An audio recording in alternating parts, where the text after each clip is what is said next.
ये एक फार्मर नहीं, फार्मर्स के गुरु हैं। इनके यहाँ पे लगभग per month 50,000 plus chicks produce होते हैं और लगभग ये 15 से 20 साल फार्मिंग लाइन को दे चुके हैं। फार्मिंग से जुड़ी हुई कोई ऐसी समस्या नहीं है जिनका इनके पास समाधान नहीं है। मैं प्राणी संपद विकास विभाग animal husbandry and animal health में नौकरी करता हूँ। गवर्नमेंट का जो पोल्ट्री सेक्शन है उधर का जो बर्ड्स मैनेजमेंट है उसके साथ जो हैचरी यूनिट है पूरा का पूरा मैं संभालता हूँ। सबसे पहले फार्मर को चाहिए मार्केटिंग का। अगर वो मार्केटिंग सही ढंग से कर पाए तो इस बिजनेस में फायदा ही फायदा है। चलिए, पोल्ट्री सेक्शन में 17 साल जैसा आपका टोटल इसमें समय लग गया है। चलिए, इसका कैपेसिटी क्या है हर हफ्ते का? हर हफ्ते का 10,000 10,000 चिक्स निकलता है। 10,000 चिक्स महीने का 40,000 तक आता है। तो सर, ये जो मुर्गी पालन है इसमें डीवार्मिंग करने की भी जरूरत पड़ती है? डीवार्मिंग करना बहुत जरूरी है। साल में कम से कम 4 दफा, हर 3 महीने के बाद 3 महीने के बाद आपको करना जरूरी है। मतलब मीट के लिए अगर पालता है तो 3 महीने में बेचना है तो नहीं करने की जरूरत है। एक दफा कर सकता है और नहीं तो उसको पूरे साल में 3-4 बार करना पड़ता है। 3 बार। सबसे दिक्कत क्या है, जो लोग मुर्गी को छोड़ देते हैं हाँ। वो मिट्टी से चुग के खाता है, तो तब जाके डीवर्मिंग करना जरूरी है। वरना अगर आप प्रॉपर घिर के पालोगे या डीप लीटर सिस्टम में पालोगे तो तब क्या है, वो आपको फीडर में खाना मिलेगा तो साल में 2 दफा से 3 दफा करने से भी चलता है। चलिए सर, अच्छी बात है। तो लीवर टॉनिक का भी आप लोग इस्तेमाल करते हैं? लीवर टॉनिक इस्तेमाल करते हैं। लीवर टॉनिक हमेशा एम्प्टी स्टमक में देना जरूरी है। अगर आप किसी भी तरह के फार्मिंग से जुड़े हुए हैं या फिर जुड़ना चाहते हैं, जैसे कि गाय, भैंस, बकरी, मुर्गी, सूकर, मछली, बटेर, बत्तख, गिनी फाउल या फिर टर्की, खासकर बकरी और मुर्गी पालन से, और आपको आपकी फार्मिंग में काफी समस्याएं या फिर दिक्कतों का सामना करना पड़ रहा है और आप एक सरकारी ट्रेनिंग लेना चाहते हैं, या फिर आपको अपने फार्म प्रोडक्ट्स को सेल करने में दिक्कत आ रही है, या फिर आप कुछ बाई करना चाहते हैं, इसके साथ ही आप हमसे मिलना चाहते हैं, या फिर हमारे फार्म को विजिट करना चाहते हैं, या तो आप हमारे फार्मर्स के ग्रुप में जुड़ना चाहते हैं, और तो और आपको आपके फार्मिंग के लिए सही फीड नहीं मिल पा रही है और आप एक सरकारी फीड चाहते हैं जिसकी क्वालिटी काफी अच्छी हो और जिसकी कीमत आपके बजट में हो। इसके साथ ही अगर आप अपने फार्म का वीडियो बनवाना चाहते हैं, या फिर अपने यूट्यूब चैनल, अपने बिजनेस या फिर अपने फार्म को प्रमोट करवाना चाहते हैं, कुल मिलाकर बात यह है कि आप फार्मिंग से जुड़ी हुई किसी भी समस्या से जूझ रहे हैं और आप उसका समाधान या फिर हमसे किसी भी तरह का हेल्प चाहते हैं, तो इस नंबर पे आप हमें व्हाट्सएप कर सकते हैं, या फिर डिस्क्रिप्शन में जाकर एक लिंक दिया हुआ है, उस लिंक के जरिए आप डायरेक्ट हमसे कांटेक्ट कर सकते हैं। और मेडिसिन इसमें क्या क्या इस्तेमाल होता है आप लोग के नॉर्मली फार्म में? क्या क्या थोड़ा बहुत नेचुरल ग्रोथ से हटके थोड़ा बहुत ज्यादा ग्रोथ लाने के लिए आपको मल्टीविटामिन खिलाना पड़ेगा। अगर अंडा उठाओगे तो उसके ऊपर विटामिन ए वगैरह खिलाना पड़ेगा। थोड़ा बहुत एंटीबायोटिक भी लगता है, क्योंकि सीजन का के हर एक जीव पर सीजन का इफेक्ट पड़ता है। तो तब जाके थोड़ा बहुत 5 दिन का हो या ना हो, सेफ जोन 5 दिन का आप एंटीबायोटिक कर लो तो तब जाके थोड़ा बहुत ये सब चल जाता है। चलिए सर, बहुत अच्छी बात कही आपने। तो ये इसमें बीमारी कौन कौन सा आता है? बीमारी देखो, पहले तो रानीखेत डिजीज का है, आप वैक्सीन कर लो। गांगोरो आप कर लो, और ज्यादा से ज्यादा कॉक्सीडियोसिस, डेंसिटी कम रखो। और क्या है, घर के हर एक महीना या हर 2 महीने के बाद जो जिधर लीटर है वो लीटर को रेकिंग करो, चूना छड़ाते रहो, छिड़काते रहो, और देखो घर में जाके कि अमोनिया गैस नहीं फॉर्म हो रहा है। मतलब आंख नाक जलने से वो अमोनिया गैस फॉर्म होता है। कॉक्सीडियोसिस ज्यादा से ज्यादा, और कुछ नहीं। और एक टाइम आता है जब होली के आगे पीछे वो थोड़ा बहुत चिकन पॉक्स का खतरा आता है, तो होम्योपैथी थोड़ा 2-4 ठो मेडिसिन है तो वो देने से ये दिक्कत चल जाता है। तो सर, नॉर्मली 2-3 दवा का नाम बता दीजिए आप, जबकि इतना समय से इसमें जुड़े हुए हैं। जो नॉर्मल मैं कहीं कोई भी दवा का नाम नहीं लूंगा। ये दवा का नाम लेने से क्या होगा, दवा कंपनी सोचेगा कि मैं किसी की दवाई को तो प्रमोट कर। चलिए सर, बहुत अच्छी बात कही आपने, ये होना भी चाहिए। तो सर, जैसा कि हमने देखा कि आपके यहाँ पे जो फार्मिंग हो रहा है वो डीप लीटर सिस्टम में हो रहा है, तो सर डीप लीटर में सबसे बेस्ट चीज कौन सा है? डीप लीटर में बेस्ट चीज क्या है कि मेरा मुर्गी सेफ रहता है। बाहर जाके कुत्ता, बिल्ली, नेवले सब जाके वो खराब कर देगा। डीप लेइंग में सेफ है, सेफ जोन में है, तो मैं जाके अंडा उठाता हूँ, मेरा एम्प्लॉय जाके, मैं खुद जाके जब दिन में 3 दफा अंडा उठा लेता हूँ, और खाना तो मेरा है वो चला जाता है मैं मशीन के द्वारा। चलिए सर, बहुत मतलब आप लोग का यहाँ पे जो खाना मिलता है वो auto feeder auto drinker auto है। Feeder auto. चलिए सर, बहुत अच्छी बात है। तो ये जो लीटर में आप लोग इस्तेमाल क्या करते हैं? लीटर में हम धान का जो तूस होता है ना, राइस, वो लगाते हैं। तो सर लीटर के लिए सबसे बेस्ट क्या तूसी है कि और कुछ? तूसी नहीं, और जो पैडी स्ट्रॉ होता है ना, हाँ, वो चॉप करके, जो हाँ, बिचाली हाँ, गाय वगैरह जब हाँ, खाता है वो चॉप कर भी आप देख सकते हो। लीटर का देखो, लीटर का क्या है, नीचे की फ्लोर आपकी मिट्टी का भी होगा तो चलेगा, लेकिन मिट्टी से ठंड ऊपर आना नहीं चाहिए। कम से कम 3 इंच, 3 से 4.5 इंच आप ऊंचा करके दो, कोई भी दो, या तूस दे दो या बिचाली चॉप करके दे दो, तो आपका काम चल जाएगा। सर इसमें वैक्सीनेशन क्या क्या करना पड़ता है और कैसे करना पड़ता है, थोड़ा डिटेल से बताइए। RIR बीट में हम पश्चिम बर्धमान में पहले करता है F1, फिर उसके बाद F1 रिपीट, फिर उसके ऊपर सर कितने दिन पर करते हैं भी बता दीजिए। F1 आज बच्चा उठाया, 5 दिन आज इलेक्ट्रोलाइट दिया, 5 दिन एंटीबायोटिक चला, 6ठी दिन प्लेन वाटर, 7वीं दिन वैक्सीनेशन F1, फिर उसके 21 दिन बाद F1 रिपीट।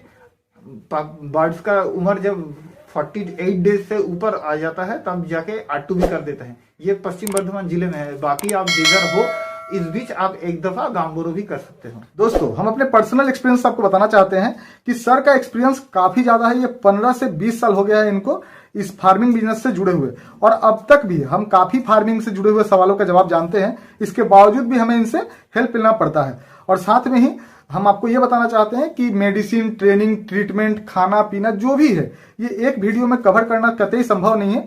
तो हम इन पे छोटा छोटा अलग से वीडियो बनाएंगे जो आगे आपको देखने को मिलेगा।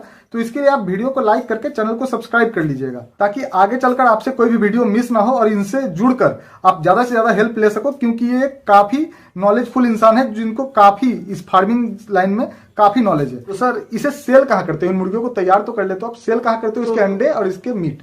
तो इसका मीट जो है वो साल में एक दफा सेल होता है, तो बाहर का लोग आके लेके जाता है, वो तब पब्लिक सेल होता है। बाकी जो है, जो चूजा है, वो चूजा BLDO मैंने आपको बोला था, गवर्नमेंट टू गवर्नमेंट बिजनेस होता है, तो SHG ग्रुप को दे देते हैं हम। क्या अंडा की चिक्स देते हैं? अंडा नहीं सेल करते, अंडा नहीं सेल करते हैं। अंडा तो सर जब आप एक दफा ये मुर्गियां सेल करते हो, उस वक्त अगर कोई लेना चाहे, हमारे फार्मर, हमारे दर्शक, तो क्या वो आपसे ले सकते हैं? एक दफा मैंने समझा नहीं, मतलब साल में जब एक बार आप लोग निकालते हैं? हाँ जी, वो तो पब्लिक के लिए। ठीक है सर, तो जब आप लोग के यहाँ से मुर्गी सेल होगा तो हम अपने फार्मर्स, अपने दर्शकों को बता देंगे, तो वो मुर्गी आपसे आके ले जाएंगे, तो कोई दिक्कत नहीं है? कोई दिक्कत नहीं। तो सर एक बात की, जब वो मुर्गी आप सेल करते हो, क्या उसके बाद उसे ले जाकर उसमें से सही क्वालिटी का मीट या फिर अंडा निकलता है? नहीं, वो जब हम सेल करते हैं तो उसका कल हो जाता है अंडा। ताकि मानो 100 बर्ड रखे हैं, उसमें से 40 या 35 से 40 अंडा देगा, बाकी अंडा देने का चांस ही नहीं रहता है। तो वो मीट के लिए ठीक है? वो मीट के लिए ठीक। चलिए ठीक है सर। तो सर इसे सेल करने में कोई दिक्कत भी होती है? नहीं, सेल करने में कोई दिक्कत नहीं। और आप लोगों के जो फार्म है, यहाँ से आप लोग और भी कुछ सेल या फिर सर्विस देते हो?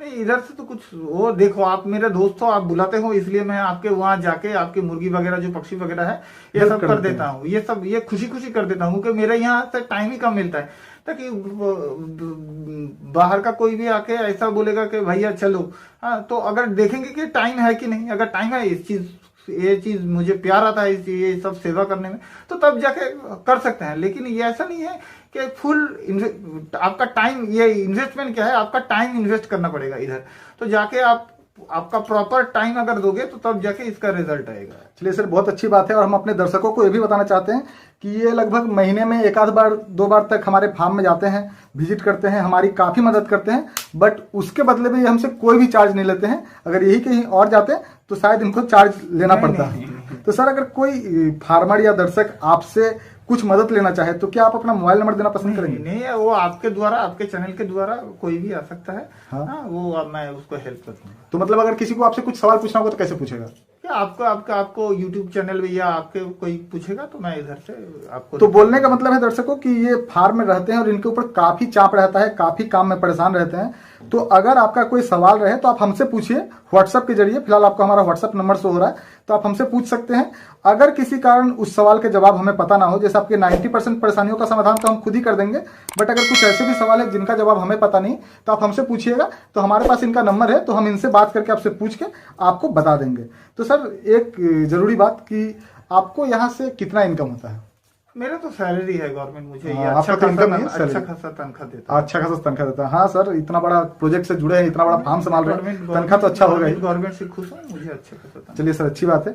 तो एक बहुत जरूरी बात हमारे फार्मर्स के लिए कि सर ये फार्म बिजनेस प्रॉफिटेबल भी है और लॉस भी होता है, बट ये जितना तेजी से खुलता है उतना ही तेजी से बंद होता है, ऐसा क्यों? नहीं, ये गलत अफवाह है।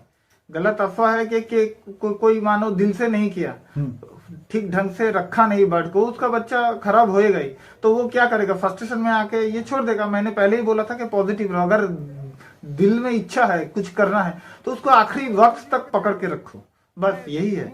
सर तो वीडियो खत्म करने से पहले हम आपसे पूछना चाहेंगे कि आप हमारे व्यूअर्स, हमारे दर्शकों को कोई सलाह देना चाहते हैं ताकि उनका सलाह एक ही है, शुरुआत के जब से बच्चा लिया या खरीदा कोई भी ब्रीड, कोई भी किसी भी जगह से, पहले ये आप पॉजिटिव रहो कि ये मैं कर सकता हूँ, ये होगा, ये आज नहीं होगा तो कल होगा। हर एक दिन नया सूरज उगता है और आशा की नई किरण लेके आता है। इसमें सबको मोटिवेशन यही करना है कि चलो देखते हैं, ज्यादा से ज्यादा 3 महीने में आप देखो ये कैसा हाल है। पहले 3 महीना देखो, फिर उसके बाद कुछ जांचो पढ़ो, आपको यूं ही नॉलेज आ जाएगा। 3 महीने में कुछ तो जान पाओगे, कुछ तो सीख पाओगे, फिर उसके बाद दोबारा डिसीजन लो।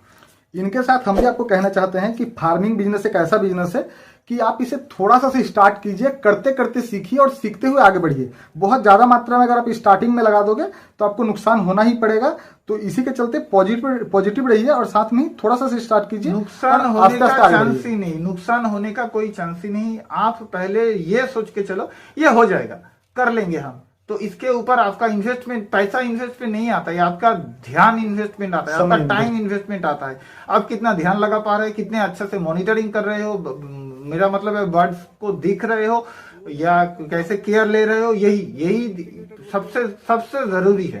तो सर जैसा कि आप फार्मिंग के बारे में इतना कुछ जानते हैं, इतना समय दिया है आपने, तो इसमें क्या आपका कोई फ्यूचर प्लानिंग भी है? जबकि आप नौकरी करते हैं तो अभी तो कुछ फ्यूचर प्लानिंग नहीं, तो क्या है आफ्टर रिटायरमेंट मैं मेरे घर में जो कुछ जमीन वगैरह है उधर जाके थोड़ा बहुत फार्मिंग करूंगा। फार्मिंग ही करेंगे? फार्मिंग ही करूंगा। चलिए सर, उम्मीद है आपको ये जानकारी अच्छी लगी होगी। वीडियो अच्छी लगी हो तो वीडियो को एक लाइक और चैनल को सब्सक्राइब कीजिएगा। साथ में ही पास वाले बेल आइकन को दबाना मत भूलिएगा, इससे हमारा मोटिवेशन बना हुआ रहता है।